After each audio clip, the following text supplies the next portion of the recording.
काय आहे ना, लाईट आहे ना, तेव्हा इथला कष्ट दाबायला लागतं है ना. इथं दाबली बघितलं असं इथं लाईट येते ना. तर बघा हे जी तुम्हाला दिसते लाईट ना, ही लाईट आपण काढायची का जशीच तशी. बर बघू काढून मी. हे अशी लाईट येते काढायला. मग आपण काय करूया, इथलं बटन दाबूया है ना, म्हणजे मग खूप लाईट येते है ना. तर हे काढू बोर्ड काढू है ना. बघूया लाईट साठी आपण ते जसं दिसते ना उभं तसंच काढू का इथं. बघायला दिसलं. आणि मग पुन्हा ती लाईट काढू शाळवी काढून दाखवू. बघा बरं इथं असं आडवी काढून दाखवू. ओके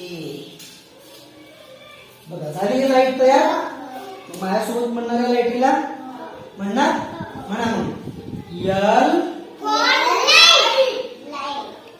पुढचं नाही म्हणायचं ते सोबत तुम्ही कसं म्हणायचं. L for light. L for light. बघा आता हे आहे मोठी लाईट. छोटी लाईट काढून दाखवू. बघा छोटी लाईट म्हणजे ही बघा छोटी लाईट आहे ना, एकच नसते है ना. ही मोठी लाईट ही छोटी लाईट. हो तसं तुटले येथे लक्षात. म्हणून याला काय म्हणायचं यल फॉर. छान.